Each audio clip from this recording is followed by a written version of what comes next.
Bismillahirrahmanirrahim. Alhamdulillahi rabbil alamin. Wassalatu wassalamu ala rasuli rabbil alamin. Nabiyyina wa habibina wa qudwatina Muhammad ibn Abdullah wa ala alihi wa sahbihi wa man sar ala nahjihi wa ihtada bihadihi wastanna bisunnati ila yaumiddin. Amma ba'du. Yang dihormati Fadil Ustaz Rizal selaku moderator ataupun pengacara majlis, yang dipertua dan semua ahli yang terkuasa Global Ihsan, muslimin dan muslimat, para pencinta ilmu, pencinta Al-Quran, pencinta sunnah Nabi sallallahu alaihi wasallam. Assalamualaikum warahmatullahi wabarakatuh. Alhamdulillah para jemaah sekalian, kita berada di awal Rabiul Awal. Hari ini sudah 3 hari bulan Rabiul Awal ataupun 3 hari bulan 3 1444 bersamaan dengan 30 hari bulan 9 2022. Kita teruskan pengajian kita dalam tafsir surah Ali Imran. Surah Ali Imran yang kita ambil dari Aisarut Tafasir. Aisarut Tafasir, nama penuh dia lah. Yang tuan-tuan tengok nama di belakang saya tu Aisar, tu dia ringkas ya. Tafsirul Aisar. Sebenarnya Aisarut Tafasir, mana tafsir yang mudah. Sebab tuan syekh kita Al-Jazairi rahimahullahu taala, Syekh Jabir Abu Bakar Jabir Al-Jazairi, dia mengajar di Masjid Nabi. Kitab tafsir ni berapa puluh tahun. Kemudian dikumpul-kumpulkan. Alhamdulillah, kitab ini telah dibukukan dan dicetak dengan beberapa kali cetakan. Ada cetakan yang baik, ada cetakan yang biasalah. Kemudian diterjemahkan ke bahasa, pelbagai bahasa yang diterjemahkan. Alhamdulillah.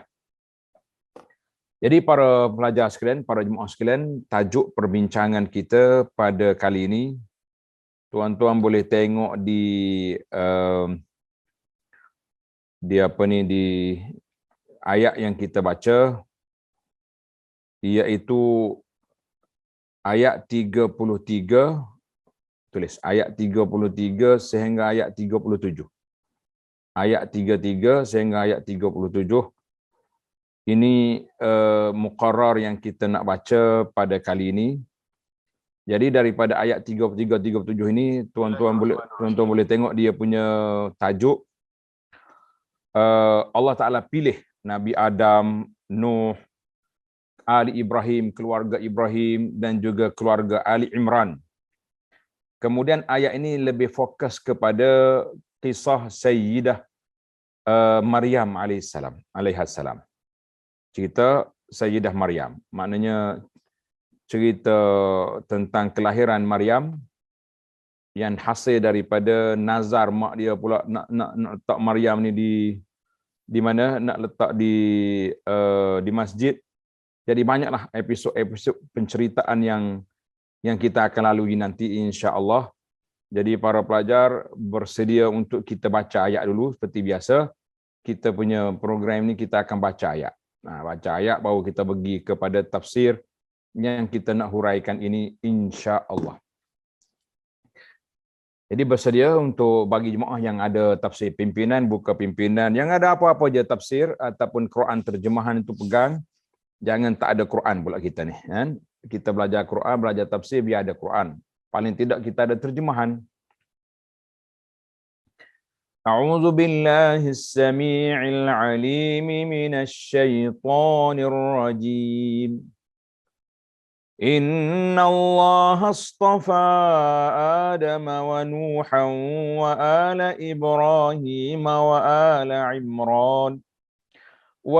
عمران على العالمين ذرية بعضها من بعض والله سميع عليم إذ قالت امرأة عمران رب إني نذرت لك ما في بطني محررا فتقبل مني إنك أنت السميع العليم فلما وضعتها قالت رب إني وضعتها أنثى والله أعلم بما وضعت وليس الذكر كالأنثى وإني سميتها مريم وإني أعيذها بك وذريتها من الشيطان الرجيم فتقبلها ربها بقبول حسن وأنبتها نباتا حسنا وكفلها زكريا كلما دخل عليها زكريا المحراب وجد عندها رزقا قال يا مريم أنى لك هذا قالت هو من عند الله إن الله يرزق من يشاء بغير حساب. Itu ayat yang kita baca tentang cerita ataupun kisah Sayyidah Maryam dan juga bagaimana Allah Ta'ala nyatakan dia pilih di kalangan hamba-hamba dia jadi Rasul, jadi Nabi, dan di antara Nabi sendiri itu ada yang berbeza kedudukan mereka. Baik, para jemaah sekalian, kita akan pergi kepada terjemahan ayat dan sekaligus kita cuba baca ayat-ayat huraikan ayat-ayat yang kita baca itu insya-Allah. Ayat 33, innallaha astafa Adam. Innallaha astafa Adam. Sesungguhnya Allah telah memilih Nabi Adam. Dia pilih Nabi Adam. Wa Nuhan, Nabi Nuh. Wa ala Ibrahim, keluarga Ibrahim. Wa ala Imran, keluarga Imran. Alal alamin, melebihi segala umat pada masa mereka masing-masing. Kalau kita mungkin setengah orang ditanya, kan bukankah Nabi kita yang paling lebih? La, fi waktihi. Maknanya kelebihan itu berlaku pada zaman mereka masing-masing. Jadi setiap zaman ada Nabi, maka Nabi, Rasul itulah yang terbaik di kalangan mereka. Rasul itulah umat yang terbaik di kalangan mereka. Tengok nota di bawah, panjang perbincangan. Kita panjang pun kita akan panjangkan. InsyaAllah selagi tak habis huraian ni, kita tak boleh break tengah jalan. Sebab ayat ini penting untuk dipahami. Tengok dalam nota, dia kata, Allah Subhanahu Wa Taala memilih Nabi Adam. Apa maksud dia? Istafa Adam. Memilih Nabi Adam dengan memberikan wahyu kepadanya dan memuliakannya. Iaitu ketika Allah menciptakan Adam, kemudian meniupkan ruh kepadanya, dalam memerintahkan para malaikat agar bersujud kepadanya. Itu maknanya makhluk yang pertama, manusia yang pertama Adam. Kemudian Allah perintahkan malaikat usjudu li Adam. Maknanya ujian pertama kepada makhluk yang ada pada itu malaikat. Maka fasajadu illa iblis, kecuali iblis yang tak mau. Itu kemuliaan Nabi Adam yang pertama. Nuh, apa pula istafa Nuh, bagaimana Allah Taala pilih Nabi Nuh? Dan Allah Taala pilih Nabi Nuh adalah dengan mengutusnya sebagai rasul dan menjadikannya sebagai bapa aban lil bashar, bapa kepada manusia sesudah terjadinya banjir dan taufan. Dan Allah Ta'ala panjangkan usianya serta Allah Ta'ala menghancurkan orang-orang zalim kerananya. Jadi Nabi Nuh alaihissalam banyak juga dia punya istifak dia. Yang pertama Allah pilih dia menjadi bapa manusia yang kedua selepas Adam. Kenapa dia panggil Abul Bashar Astani? Mak bapa yang kedua lepas pada Adam. Lish, kenapa dipanggil demikian? Sebabnya bila mari taufan, mati habis dah manusia-manusia kafir, yang ada manusianya yang tinggal, yang duduk di atas bahtera Nabi Nuh. Nabi Nuh berdoa, Rabbi la tazar alal ardi minal kafirin dayyara. Setelah Allah Ta'ala wahyukan kepada dia, hey Nuh, tak ada lagi orang beriman lepas pada ni. Maka Nabi Nuh berdoa. Kita tak boleh doa kematian orang kafir sebab kita tak tahu. Kita tak tahu ada lagi ada orang yang akan beriman. Mana kita ada wahyu. Tak boleh. Setengah orang dia nak doa kepada kita kata kita tak ada wahyu, tak boleh. Kita doakan kecuali kalau kafir yang zalim, kita doa di atas kezaliman mereka itu. Baik. Allah Ta'ala muliakan Nabi Ibrahim bagaimana pula? Nah, keluarga Ibrahim, bagaimana Allah Ta'ala muliakan keluarga Ibrahim? Dengan menjadikan silsilah kenabian sesudah Nabi Ibrahim berada pada keluarganya. Dengan menjadikan hingga silsilah itu diakhiri dengan diutusnya Nabi kita Muhammad sallallahu alaihi wasallam sebagai nabi terbesar yang menjadi penghulu bagi segala semua nabi. Baik. Nabi Ibrahim, Allah Ta'ala pilih dia, sebab tu dia kata wa ala Ibrahim. Allah tak sebut yang lain. Al Adam dia tak sebut. Al Nuh lah. Wa ala Ibrahim. Kenapa ala Ibrahim? Sebab ramai di kalangan anak cucu bermula daripada Ibrahim. Kemudian datangnya Ismail. Melalui lorong Ismail pergi ke Nabi sallallahu alaihi wasallam. Mari pula Ibrahim yang Ishak, mari Ishak. Kemudian mari Yaqub. Daripada anak cucu Nabi Yaqub itu Bani Israel. Berapa ramai lagi nabi-nabi dari kalangan anak cucunya. Sebab itu bila kita berselawat, Allahumma salli ala Muhammadin wa ala ali Muhammad kama sallaita ala Ibrahim wa ala ali Ibrahim. Sebagaimana engkau selawat ke atas Ibrahim dan keluarga Ibrahim. Lish, kenapa keluarga Ibrahim disebut? Sebab ramai di kalangan keluarga Ibrahim yang menjadi nabi. Ada juga yang lari, tapi ramai di kalangan mereka yang sudah jadi nabi. Kita kata alhamdulillah, itu di antara kelebihannya. Baik, saya tak boleh nak panjang sini sebab panjang lagi ayat kita agak panjang pada itu ni siri ini. Allah Ta'ala memilih keluarga Imran yang di antara keluarganya terdapat Hannah. Nah, tulis Hannah, ha nun ta bulat, Hannah. Siapa dia Hannah ni? Nah, ingat, Imran isteri dia nama Hannah. Kemudian daripada Hannah, Imran dan Hannah, marilah Maryam binti Imran. Mak dia nama Hannah. Hannah ni ada kaitan pula dengan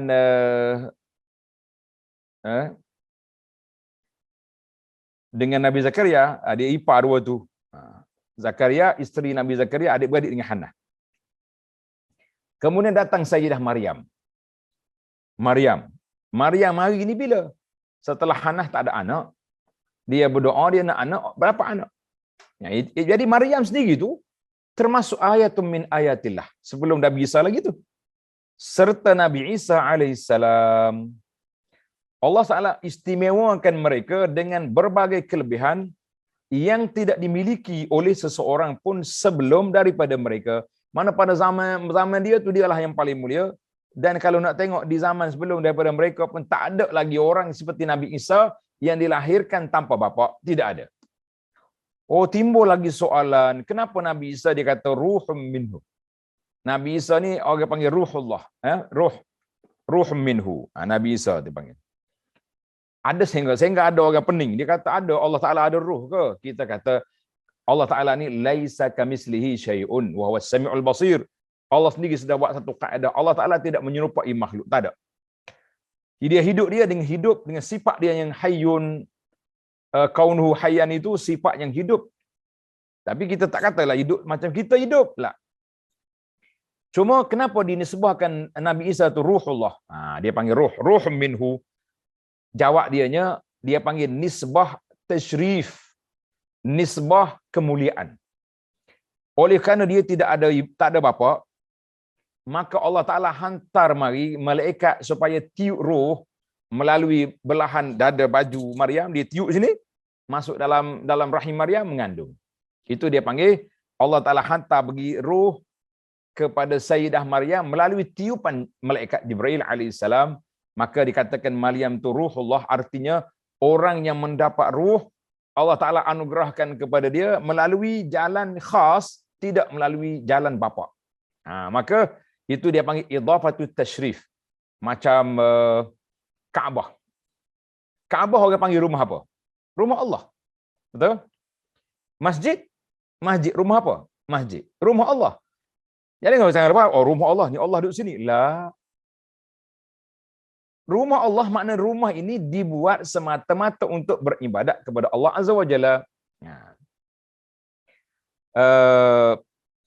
Baik, Nabi Isa gitulah. Kalau kita kata Nabi Isa itu ruh Allah, mana Allah Ta'ala yang campurkan ruh itu dengan perintah daripada Allah Azza wa Jalla, maka lahirlah Nabi, mengandunglah si Sayyidah Maryam, lahirlah Nabi Isa. Jelaslah kepada kita, itu dia panggil idhafatu tashrif, sandaran kemuliaan. Jangan ni dalam masalah Nabi Isa ni. Nabi Isa nama Al-Masih. Lagi. Baiklah. Itu cerita ayat yang pertama tentang istafa Adam wa Nuhan wa Ibrahim wa ala Ibrahim wa ala Imran ala alamin zurriyatan ba'duha min ba'd. Tengok ayat. Zurriyatan ba'duha min ba'din, sebagai satu keturunan yang sebahagia keturunan dari yang lain, dan Allah SWT Maha mendengar lagi Maha mengetahui. Zurriyatan ba'duha min ba'din. Apa maksud zurriyatan ba'duha min ba'din?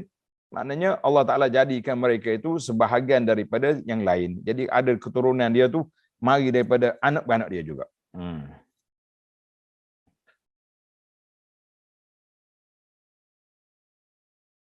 Tengok cerita. Wallahu sami'un alim, wallahu sami'un alim, dan Allah Ta'ala Maha mendengar lagi Maha mengetahui. Allah Ta'ala Maha mendengar lagi Maha mengetahui.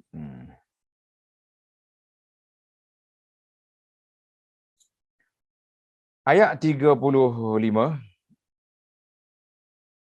Iz qalat imra'atu Imran rabbi inni nazartu laka ma fi batni muharraran fataqabbal minni. Ingatlah ketika isteri Imran, nama dia Hannah. Dalam kitab tafsir kata Hannah. Mungkin orang tempat kita nama Hannah juga. Itu kadang-kadang dia orang yang ambil daripada orang agama tertentu lah, macam orang Kristian ke macam orang ramai di pokok nama dia ni. Dia ambil daripada nama Bani Israel. Ketika isteri Imran berdoa, Rabbi, wahai Tuhanku, sesungguhnya aku menazarkan kepada engkau anak yang dalam kandunganku menjadi hamba yang soleh, dan dia panggil fi batni muharrara. Muharrara ni dibebaskan dia. Bebas untuk apa? Bukan bebas untuk berjalan sana sini. Dibebaskan untuk berkhidmat ke Baitul Maqdis. Dia ni, anak aku ni aku bernazar nak jadikan dia khadam Baitul Maqdis. Khadam Masjidil Aqsa. Dia bernazar. Dalam bab nazar ni kita bincang kejap lagi, insya-Allah. Dalam bab nazar kita bincang kejap lagi.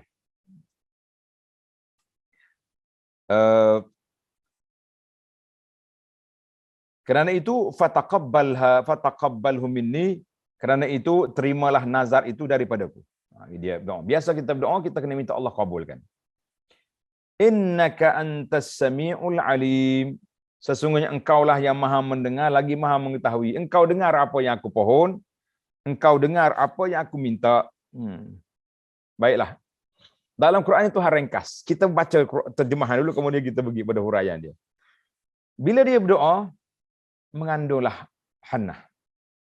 Allah Ta'ala beri kepada dia rezeki nak dapat anak. Walaupun dia tak ada anak asalnya, tidak ada anak. Ringkas ni. Mengandung berapa bulan tak sebut. Jangan cari dalam kitab Israiliyat, kita akan jumpa cerita pelik-pelik macam-macam. Maka dalam kata, falamma wada'atha qalat rabbi inni wada'tuha unsa.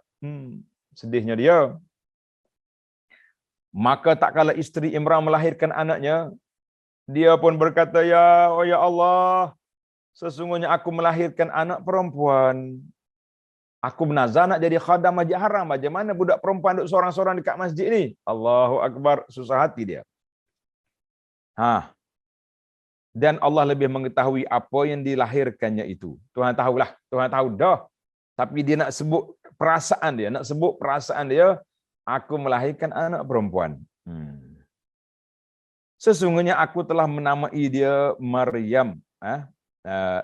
Dan anak laki-laki tidaklah sama seperti anak perempuan. Mana nak sama laki-laki perempuan? Sebab tu kalau ada orang nak sama ke laki-laki perempuan, macam geng LGBT, kita kata itu satu pahaman yang karut. Pahaman yang tak boleh diterima. Kan? Saya gurau-gurau, saya kata pahaman LGBT. Kalau bawa ke zoo pun, makhluk dalam zoo tak boleh terima nak letak di mana dia orang ni. Kan? Dan dia kata, wa inni sammaituha Maryam, sesungguhnya aku telah menamai dia Maryam. Maryam ni kalau mengikut dalam kaedah, Maryam dengan makna khadimatur Rabb.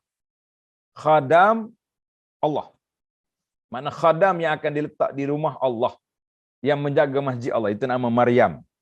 Jadi kalau kita buat nama anak kita Maryam, maknanya kita lah nama ke dia tu khadam Allah. Tapi tak apalah, kita ambil kepada Sayyidah Maryam tu, dah jadi nama dia tu. Wa inni samaituha Maryam, aku nama dia Maryam, dan dia berdoa. Wa inni u'izuha bika wa zurriyataha minasyaitonir rajim.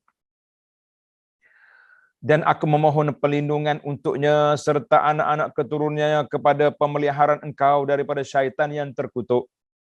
Jadi ada orang tanya, ada sebahagian ulama dia kata, boleh tak kita jadikan doa untuk keturunan kita? Boleh. Boleh. Nih, kita jadikan inni u'izuha bika wa zurriyataha minasyaitonir rajim. Ya Allah, aku berlindungkan dia dengan Allah, mana dengan ilmu, dengan kekuatan Allah Azza wa Jalla, dan zuriatnya daripada dikacau oleh syaitan yang direjam. Jadi bolehlah kalau kita tengok anak kita perempuan, kalau kita tengok dia dah nak mengandung, nak melahirkan anak, kita pun doa, ya Allah aku minta lindungan dia dan anak cucu dia dalam perut tu, biar dijaga oleh Allah Azza wa Jalla. Ataupun dia sendiri, awak sendiri mengandung, tengok doktor kata ni anak perempuan ni. Jadi boleh kita baca doa ni, insya-Allah. Tidak ada dalam hadis Nabi suruh baca doa ni, cuma ini dia panggil doa daripada Al-Quran yang ada munasabah, yang boleh kita ambil, yang kita boleh ambil. Tapi jangan lebih-lebih lah, jangan declare lebih-lebih. Oh inilah, tak ada. Kita kata doa tu doa menarik. Banyakkan doa-doa dalam Quran yang kita boleh ambil. Ada yang sesuai, ada yang tidak sesuai. Ada doa macam doa Nabi Ibrahim tu. Doa Nabi Ibrahim yang dia doa, boleh ambil. Tapi satu doa yang dia ambil, waghfir li abi innahu kana minadh dhalin itu. Jangan ampunlah dosa ayah aku sebab ayah aku sesat. Jangan buat itu. Kalau ayah awak dengar perang dunia kita, tuduh aku sesat main-main kau ya. Jangan. Jadi ada doa-doa yang kita kena siasat dulu. Kita kena kaji dulu tentang kesahihan ataupun kesesuaian ayat itu sebagai doa. Baik. Habislah situ. Fataqabbalaha rabbuha biqabulin hasan. Maka Allah menerimanya sebagai nazar dengan penerimaan yang baik. Dah munazar, Allah terima. Allah terima. Wa ambataha nabatan hasana. Dan mendidiknya dengan pendidikan yang baik. Ayat ni pun boleh juga. Contohnya bila kita tengok anak-anak yang kecil, kita gosok kepala dia, kita kata Allahumma ambitha nabatan hasana. Ya Allah, bagilah budak ni, besarkan dia, didiklah dia dengan pembesaran, dengan pendidikan yang baik. Boleh kita jadikan dia itu sebagai doa. Allahumma ambitha nabatan hasana. Kita tiup pada anak-anak perempuan. Kalau laki-laki, ambithu nabatan hasana. Jangan kata aku ubah ayat Quran. Tidak, dia panggil iktibas. Iktibas ni maknanya kita ambil ayat-ayat doa tu daripada bentuk gaya Al-Quran. Jangan niat ubah Quran, haram. Ubah Quran tak boleh. Baik. Oh, bila lahir, oleh kerana dia anak yang dinazarkan, jadi mak dia tak mau bela dia sebab dia ni dia serahkan kepada Allah. Habis wa kaffalaha Zakaria. Pak cik dia, pak saudara dia kata apalah? Pilih Zakaria lah yang dapat bahagian untuk jaga Maryam. Kenapa? Sebab isteri Zakaria adik-beradik dengan Hannah. Isteri Zakaria adik-beradik dengan Hannah. Jadi mak cik dia, mak saudara dia. Maknanya kalau dia orang ni jaga pun, mak saudara dia yang jaga. Kullama dakhala 'alaiha Zakaria al-mihrab. Setiap sekali Zakaria masuk nak menemui Maryam dalam mihrab, mihrab ni bukan mihrab macam masjid kita. Kita sekarang ni kita kata mihrab, tempat melengkung kan? Tempat imam solat tu yang bulat melengkung tu. Itu orang ingat itu mihrab. Lah, itu lubang tempat imam solat. Mihrab ni macam bilik. Macam bilik imam tu. Bilik pegawai masjid. Itu dipanggil macam mihrab, satu bilik. Dia kata ghurfatun. Satu bilik tempat dia orang duduk berehat situ. Jadi Maryam tu diletak di masjid, dia ada satu tempat khas untuk dia. Bila Zakaria masuk, pelik, dia nak hantar makanan. Wajada indaha rizqa. Zakaria kata, ada makanan awak ni Maryam?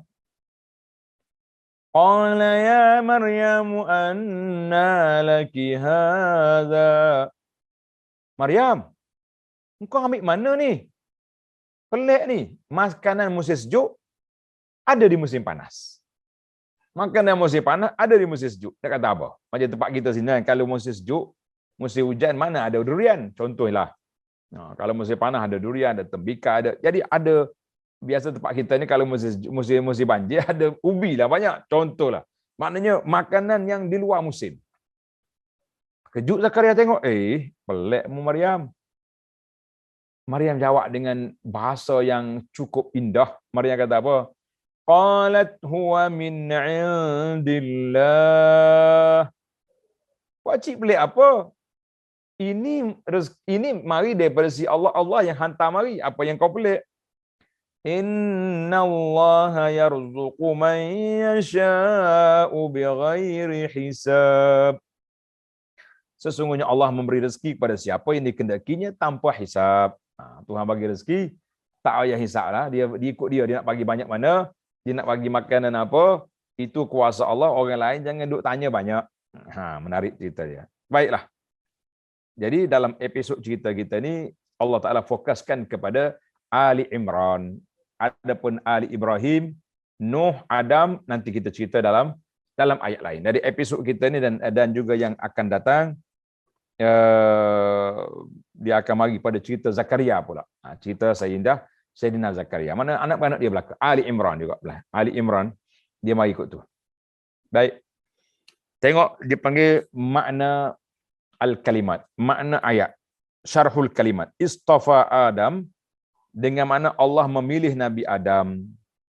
Nabi Adam Abul Basharil Awal, bapa manusia, seluruh manusia, dialah bapaknya yang pertamanya mari daripada Adam. Bukan mari daripada buluh betul, tak ada. Ali Ibrahim, yang dimaksudkan keluarga Ibrahim adalah keluarga dekatnya serta para pengikut agamanya yang benar. Kalau kata Ali Ibrahim, keluarga dia, macam anak cucu cicit dia, dan juga mengikut agama Nabi Ibrahim, maka itu dia panggil Ali Ibrahim. Orang ikut agama Ibrahim, maka dia layak menerima sebagai Ali Ibrahim, menerima Ali Ibrahim. Imran, siapa dia ke Imran? Imran, siapa dia? Dia kata Imran adalah seorang laki-laki yang soleh. Bukan Nabi dia ni, laki-laki soleh dari kaum Bani Israel. Generasi yang terakhir. Generasi yang terakhir. Mana dia kemudian ada mari tu? Sebab Nabi Musa pun Musa bin Imran juga. Tapi bukan ayah Musa ni. Ia suami dari seorang wanita salihah yang bernama Hannah. Dia ni Imran ni bapa pada Sayyidah Maryam.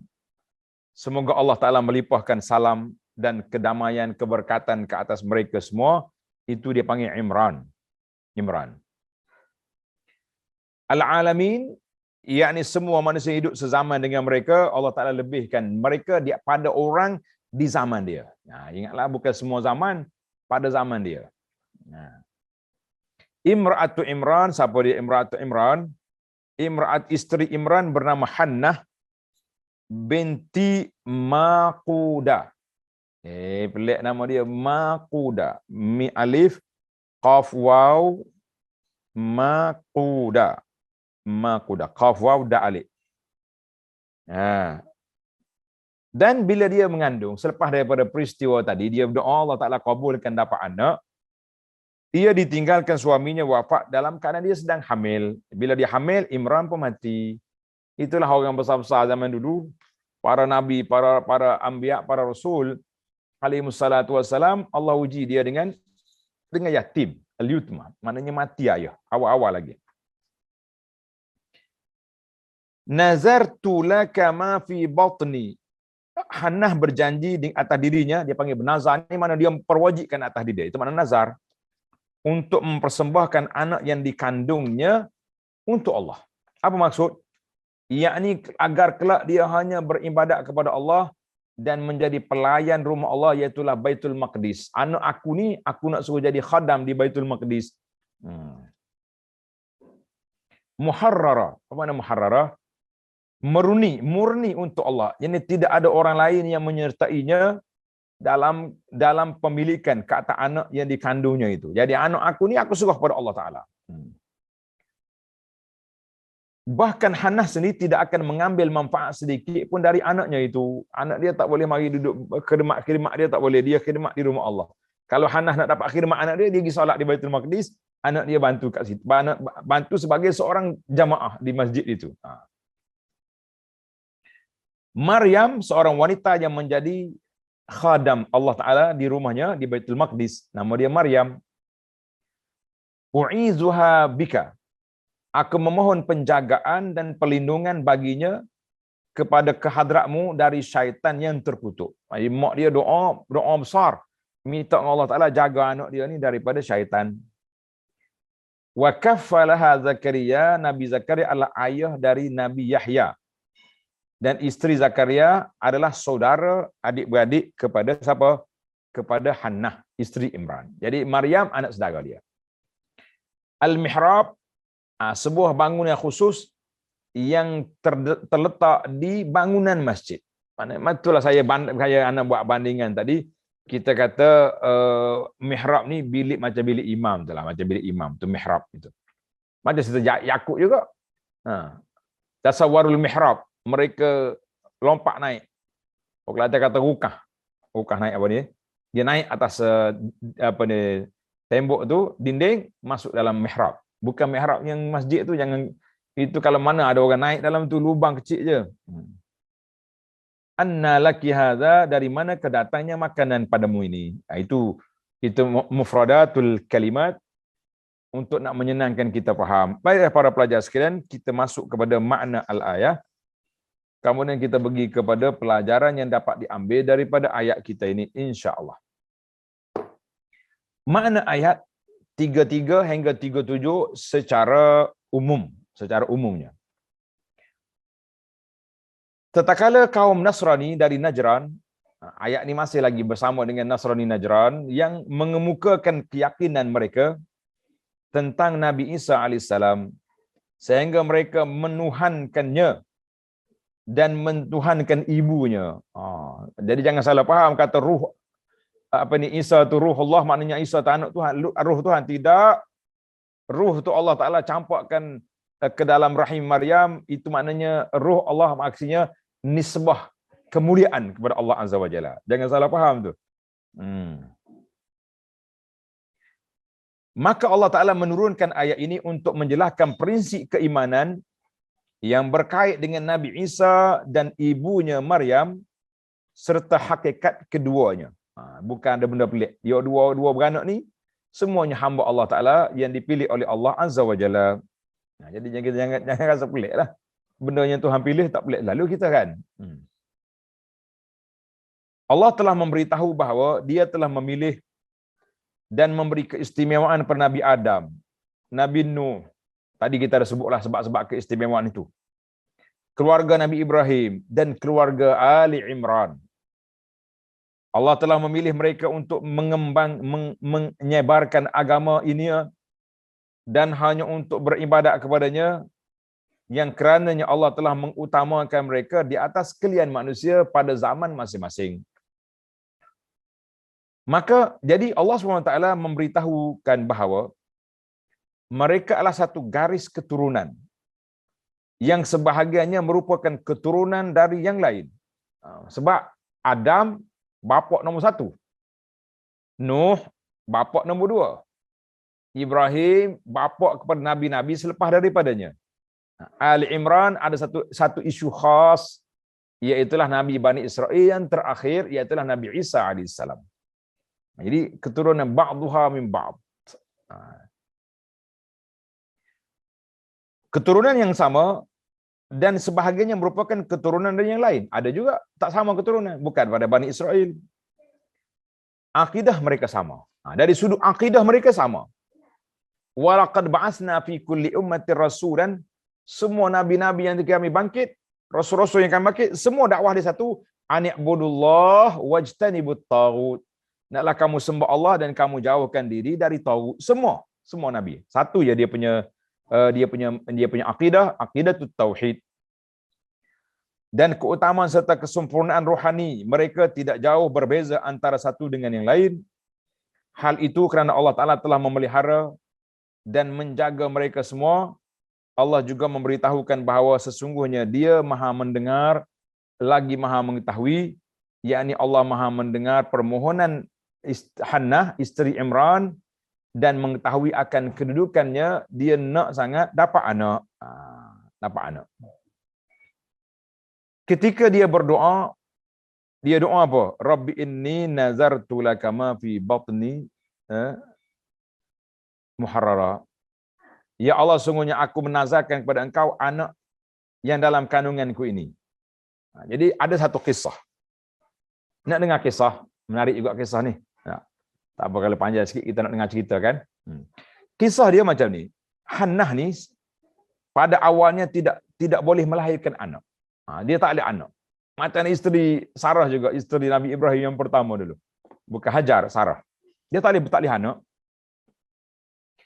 Suatu ketika dia melihat seekor burung. Mak burung dalam taman kebun dia sedang memberi makanan pada bayi-bayinya. Cocek duduk mak burung duduk bagi makan kepada anak-anak burung. Mak burung bagi makan kepada anak burung. Saat itulah Hannah merindukan datangnya seorang anak. Oi, aku ni kalau ada anak juga sukanya lah. Maka dia pun berdoa memohon kepada Allah agar menganugerahkan seorang anak. Dan dia bernazar akan mempersembahkan anak itu untuk milik Allah dengan beribadat dan berkhidmat di Baitullah, iaitulah di Baitul Maqdis, Masjid Aqsa. Dia berniat macam tu. Maka Allah Ta'ala memperkenankan doa Hannah dan ia pun hamil. Tetapi takdir Allah, suaminya meninggal dunia di saat ia sedang mengandung. Tengah mengandung ayah suami mati. Hannah berkata sebagaimana yang dikisahkan oleh Allah Ta'ala dalam firman-Nya. Dia pun kata sebagaimana dalam firman Allah Ta'ala, "Idz qalat imra'atu Imran rabbi inni nazartu laka ma fi batni muharrara." Ya Allah, aku bernazar apa yang ada dalam perut aku ni bebas. Maknanya aku serah kepadamu jadi khadam di rumahmu. Itu maksud dia. Bebas. Doa dia tadi. Baik. Bila dia sudah berdoa, datanglah saat melahirkan anak. Mari saat melahirkan anak.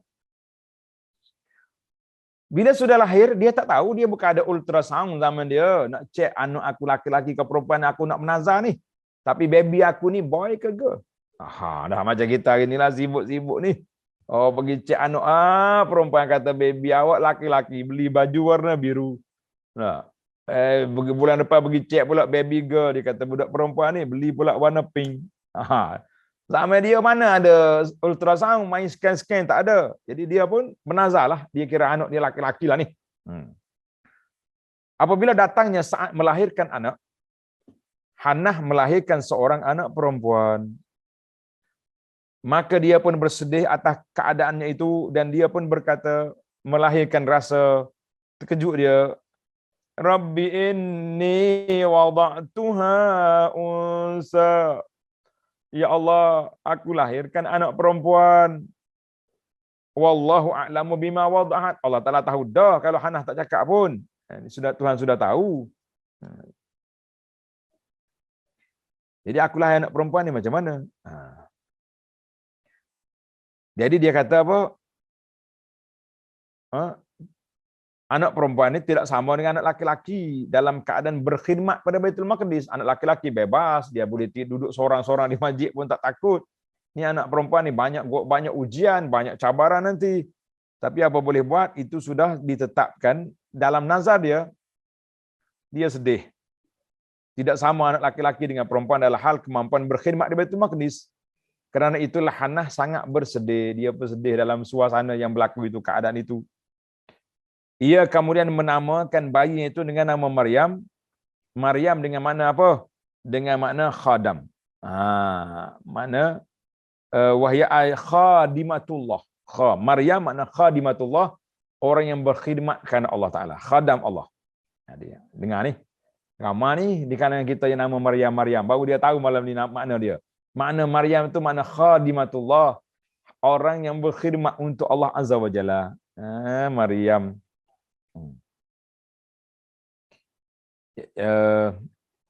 Hannah memohon kepada Allah menjaga dia.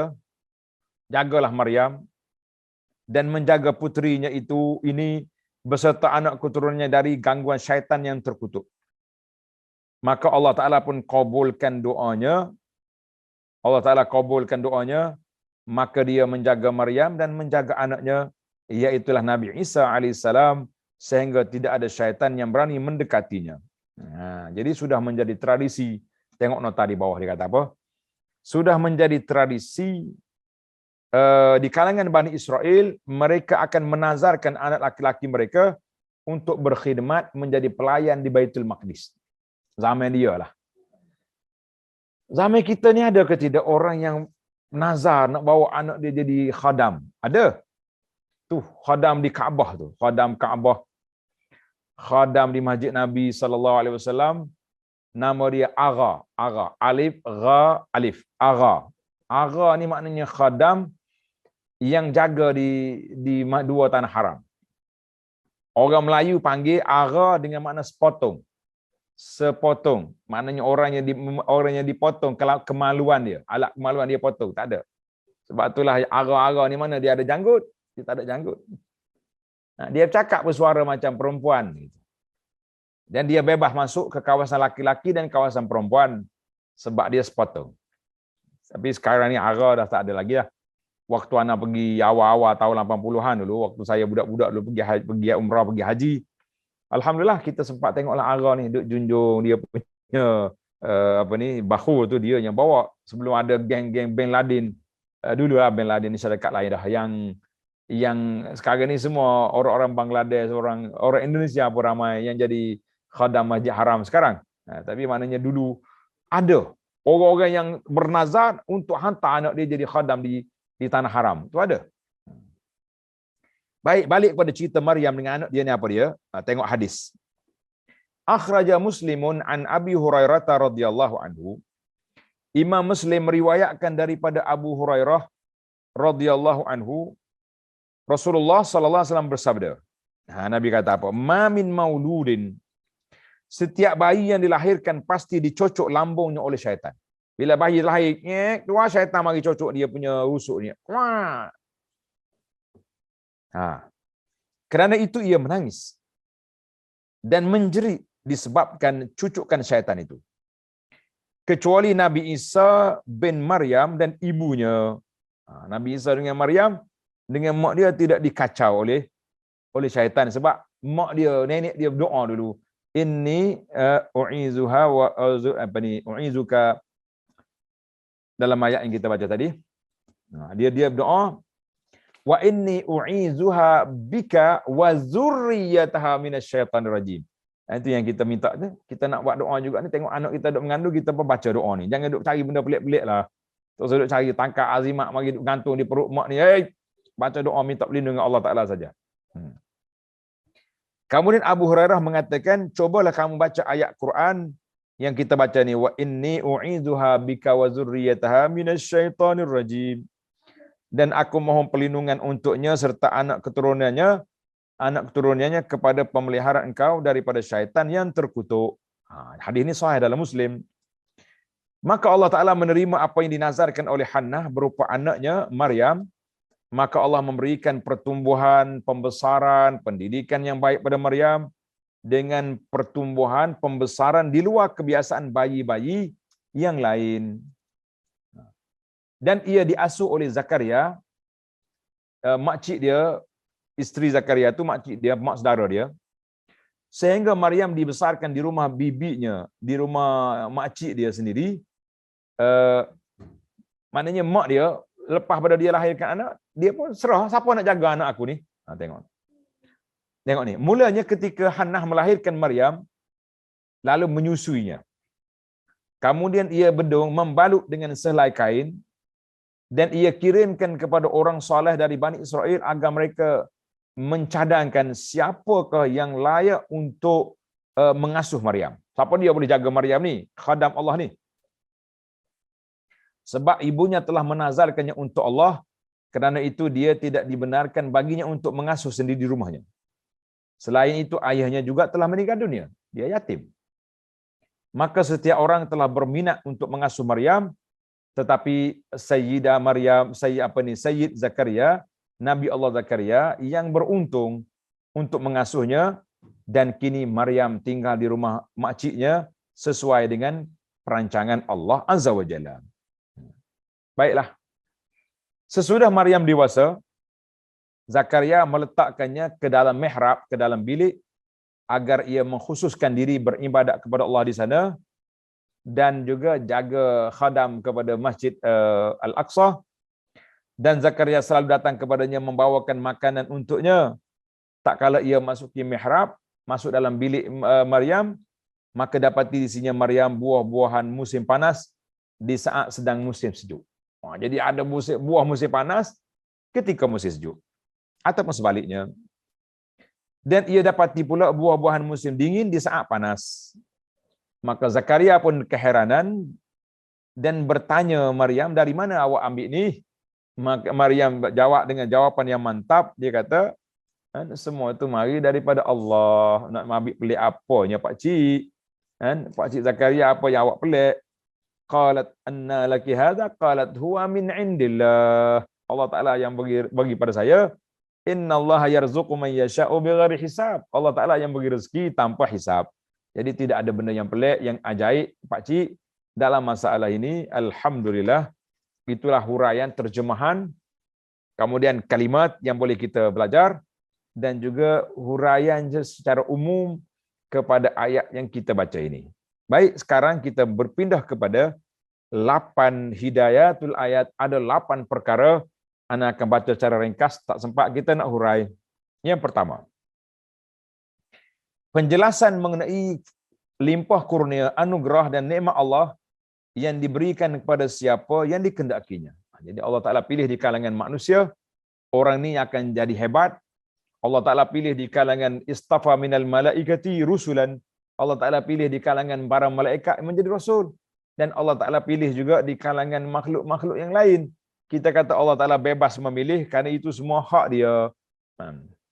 Yang kedua, penjelasan bahawa Nabi Isa AS bukanlah anak Allah. Jadi ruhullah itu bukan makna ruh Tuhan, makna dia anak Tuhan. Tidak. Itu makna ruh yang Allah anugerahkan kepada Isa melalui jalan yang luar biasa. Yang jalan yang luar biasa yang telah disebut oleh Allah Azza wa Jalla. Juga bukan Allah itu sendiri. Dia bukan Tuhan. Dan juga bukan salah satu dari 3 Tuhan. Tidak. Tetapi Isa adalah hamba Allah dan Rasulnya. Ibunya bernama Maryam. Neneknya bernama Hannah. Dan pakciknya bernama atuknya, tok ayah dia, bahasa sekarang ni grandfather.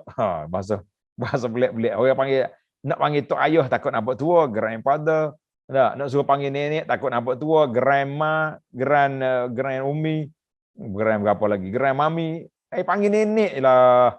Barulah kita pun mudah insaf. Jadi cucu mari nenek. Atau aku tua dah di. Duk main grandma. Jadi apa benda grandma? Jadi rasa tak tua kita. Minta maaf lah makcik-makcik. Saya gurau ya tu. Gurau nak suruh kita mudah ingat. Mudah ingat kita ni sudah tua. Jangan main-main lagi. Macam-macam. Baik. Mereka semua keluarga Imran ini berasal dari keluarga yang mulia dan soleh di kalangan Bani Israel. Mulia dan soleh di kalangan Bani Israel.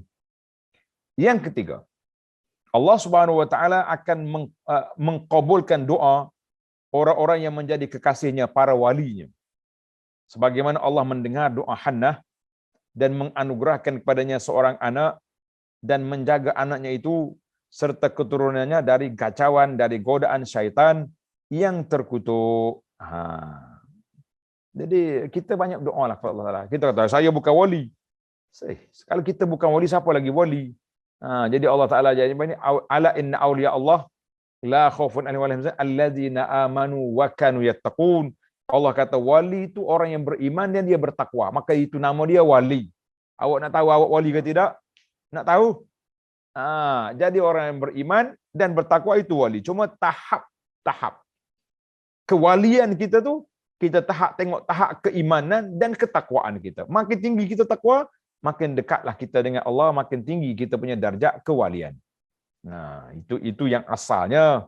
Yang gurau lain pula, makin ramai anak perempuan, makin banyaklah wali kita. Itu saya gurau, abu anak gurau di tengah malam kan, kita kata, awak ni wali besar ni. Kenapa?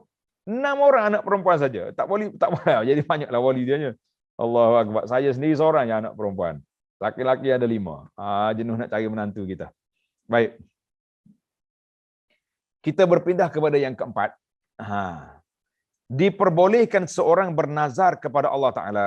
Boleh kita bernazar. Tapi nazar itu tidak digalakkan. Sebab dia membebankan kita. Membebankan kita. Jadi jangan nazar. Sebab kalau contoh orang ni, dia kata kalau aku dapat sekali-kali, wajib kata aku puasa sebulan berturut-turut. Maka wajib dia kena puasa sebulan berturut-turut. Sehari batal, dia kena qada mula semula, satu balik. Ya. Kalau orang perempuan haid, itu bukan kehendak dia. Dia boleh sambung. Makna ceritanya, nazar ini menyusahkan. Sebab itu Nabi kata, nazar tidak membawa kebaikan selain daripada kita boleh makan makanan orang bakhil. Dia nak jamu kita makan tapi dia bersyarat dengan Tuhan. Ya Allah, engkau luluskan projek aku ni, aku sembelih kambing untuk kau. Kita kata masya-Allah, tabarakallah. Jadi tak usah bernazar. Ni tengok susah kata Maryam itu Hannah. Kalau dia tak bernazar, dia tak jadi letak Maryam tu. Sebab Maryam perempuan tak boleh nak pergi letak seorang-seorang di Baitul Maqdis, susah itu. Jadi tuan-tuan tak usah duk bernazar lah. Kita lebih syukur. Kalau projek yang kita minta dapat, anak yang kita minta dapat keputusan yang baik dalam peperiksaan, kita syukur, kita sembelih kambing, sembelih lembu, sembelih unta, panggil orang makan, tak payah kita bersyarat dengan Allah Azza wa Jalla. Naam. Jadi sebab apa? Diperbolehkan. Boleh bernazar, bukan tak boleh. Nazar adalah sebuah komitmen janji seorang mukmin ke atas dirinya dengan Allah, sedangkan Tuhan tak perwajib, kita memperwajibkan. Allah Ta'ala tak tetap, kita yang tetapkan. Untuk melakukan suatu perbuatan yang baik, untuk mendekatkan diri kepada Allah. Tapi nazar ni kena benda baik. Innaman nazru fit ta'ah. Nazar itu dalam ketaatan. Sekarang ni banyak orang karut nazar. Macam mana karut? Dia kata kalau kalah bola ni, aku nak berjalan daripada sini ke Kuala Lumpur, Putrajaya, itu karut dia nazar tu. Kalau lebih karut lagi, dia kata kalau kalah kumpulan aku ni, wajib atas aku telanjang berjalan dalam bandar. Tak payah. Cuma kalau dia nampak dia berat sangat, kita pegang dia, mari kita buka seluar dia ke kain dia, berjalan atas bandar, jalan. Tak pakai baju pun berat dah. Kan? Tak pakai baju pun berat, ni tak pakai seluar pula. Ini lain macam. Ini ambulans kena tunggu kat belakang. Baiklah. Yang kelima, menjelaskan, membuktikan akan keutamaan laki-laki dan perempuan dalam hal tanggungjawab dalam menunaikan tugas dan kewajipan yang berat. Wanita ada tanggungjawab dia, tak ada masalah. Yang kata wanita ni, wanita kena ada, tak ada wanita, tak ada pasangan, kita tak boleh. Tapi tanggungjawab yang besar itu duduk kepada orang laki-laki. Jadi kita orang laki-laki ni kena bertanggungjawab lah. Jangan tak tanggungjawab. Baik.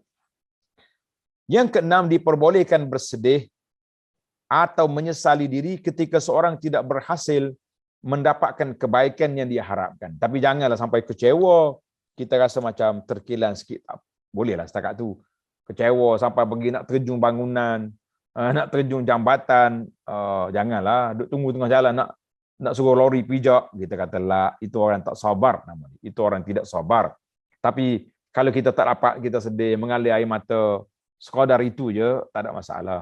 Itu naluri manusia, naluri manusia. Jadi Hannah kata, ya Rabbi inni wada'tuha unsa, aku ayah anak perempuan, ya Rabbi, tak sama dengan laki-laki. Mana nampaklah dia tu, sebab calon yang dia nak letak tu untuk khadam. Kalau calon untuk lain, mungkin sesuai dengan perempuan, tak ada masalah. Yang ketujuh, pembuktian atas adanya karamah. Karamah ni mana satu kemuliaan, kejadian luar biasa sebagai bukti kemuliaan yang Allah anugerahkan bagi para wali dia. Seperti yang terjadi kepada Maryam dalam mihrabnya. Jadi ada makanan yang pelik, makanan yang bukan, itu dia panggil yang pelik. Tapi kalau masalah kita sekarang, ramai sangat orang mengaku wali ni. Dia ni tak pakai baju, selok kain sampai ke pohon, duk isap okok atas mimbar. Ni wali. Solat pun tidak. La ya akhi. Sekarang ni ramai sangat orang buat peristiharan. Declare tu wali-wali. Kemudian dia sendiri pula angkat tu darjat tu. Oh, tak usah kami ni tarah awliya Allah. Orang nombor 2 dalam dunia. Dia punya dekat dengan Nabi. Siapa dia yang bagi title tu? Awak sendiri ya, pentaksuk dia yang buat title tu. Tak ada. Sebab itulah kita ni, kita tahu diri kita.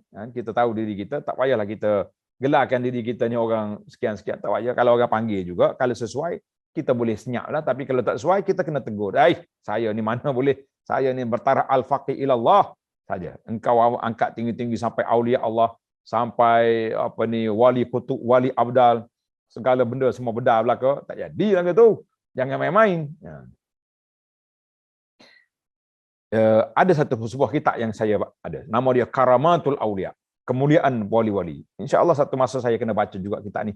Kepada publik, kepada masyarakat awam. Biar dia tahu. Kita bukan menolak wali. Tapi kita menolak orang yang mengaku wali itu jadi masalah. Ataupun pentaksuk yang menabarkan wali-wali. Yang menyalahi syariat Allah Ta'ala. Itu yang kita bimbang sekarang. Semua orang boleh dakwa belaka. Kullun yadda'i waslam bilaila ayu lailin minal layali. Semua orang berdakwa dia tu ada cinta dengan Laila. Laila mana yang dia cinta? Tak ada, tak tahu mana. Tak. Yang ke-8, penetapan dan pengakuan atas kenabian Nabi kita Muhammad sallallahu alaihi wasallam. Kerana kisah-kisah ini, maknanya ayat ini menunjukkan betul Nabi kita tu. Kerana kisah ini tidak mungkin dilakukan oleh seorang ummi yang tidak membaca, tidak menulis, kecuali jika dia sebagai seorang rasul yang mendapatnya melalui wahyu. Kerana itulah Allah Ta'ala menutup kisah ini dengan firman-Nya. Tuhan kata apa? Zalika min amba'il ghaibi nuhihi ilaik. Yang demikian itu adalah sebahagian dari berita-berita ghaib yang kami wahyukan kepadamu, wahai Muhammad sallallahu alaihi wasallam. Alhamdulillah, para pelajar sekalian, kita dapat tamatkan perbincangan kita yang ringkas ini tepat pada waktunya. Kita ingat tadi sampai ke pukul 12 malam, rupanya kita boleh habis dalam masa yang diperuntukkan. Alhamdulillah. Baiklah para jemaah sekalian, tamatlah perbincangan kita. Tuan-tuan boleh tanda, boleh study, boleh buat kajian. InsyaAllah dalam siri yang akan datang kita bermula ayat 38 sehingga ayat 41. 38 sehingga ayat 41 dalam siri yang seterusnya, insya-Allah. Subhanakallahumma wa bihamdika asyhadu an la ilaha illa anta astaghfiruka wa atubu ilaik. Wa sallallahu ala nabiyyina Muhammadin wa ala alihi wa sahbihi ajma'in. Walhamdulillahi rabbil alamin. Wassalamualaikum warahmatullahi wabarakatuh. Waalaikumsalam warahmatullahi wabarakatuh. Terima kasih kepada Al-Fadhil Datuk Dr. Abdul Basit Abdul Rahman atas pengisian malam ini.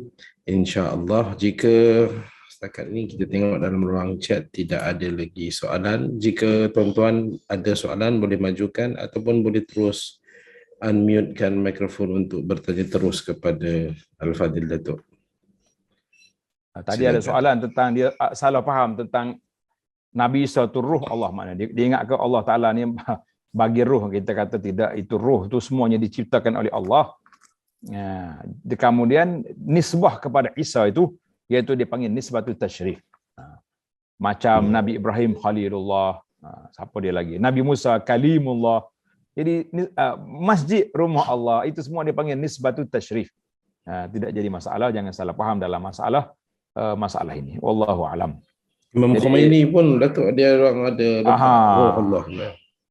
Banyak lagi lah ruhullah, berapa macam-macam dia punya pentasuk dia pula tulis macam-macam. Macam kita ni pula orang yang kenal Allah Taala ni al-arif billah. Ni hak kita. Ada Hizbullah. Ada lagi macam-macam. Hizbullah tak. Jadi insya-Allah untuk siri yang akan datang mungkin kita kena ubah balik ke malam Jumaat sebab minggu depan tu hari Sabtu minggu kedua kita musafir ke Kuala Lumpur untuk kuliah di Masjid Negara. Jadi malam Sabtu tu mungkin dalam perjalanan. Jadi tak ada line online, tidak ada. Baiklah. Ada satu soalan, Datuk. Adakah Nabi Isa alaihi salam pernah menghadap jadi berjumpa Allah Subhanahu Wa Taala seperti Nabi Musa contohnya? Mana dia tidak sebut dalam masalah seperti Tursena itu khauf untuk Nabi Musa, sebab banyak hadis kan dalam surah Ali Imran nanti tentang dialog Allah Taala dengan Isa apabila orang tu minta maidah, minta hidangan. Dia ada, cuma adakah ada majlis khas seperti yang berlaku pada Nabi Musa, kita tidak disebut itu, wallahu alam. Baik, alhamdulillah. Alright, gelaran Al-Masih ini apa sebenarnya untuk Nabi Isa? Menarik ini. Jadi Al-Masih Isa, satu lagi Al-Masih Dajjal. Masih Dajjal. Jadi kadang-kadang orang keliru, kenapa dua Masih ada ni? Jadi Masih Nabi Isa di antara mukjizat dia, tangan dia. Kalau contoh orang mari sakit kulit ni, berkerapu dia punya kulit, Nabi Isa gosok ya, masaha. Dia gosok ya, orang buta dia sapu, jadi sembuh. Magicnya tangan dia tu, masaha. Adapun si Dajjal, na'udzubillah minad Dajjal, itu masaha dia ni sapu bumi. Dajjal dia boleh berjalan timur ke barat sekejap ya. Pergi sana sini. Jadi itu dipanggil Dajjal. Nama dia Al-Masih Dajjal. Yang ni Masih Isa. Dua-dua ni dia akan bertemu di akhir zaman. Yang bunuh Masih Al-Masih.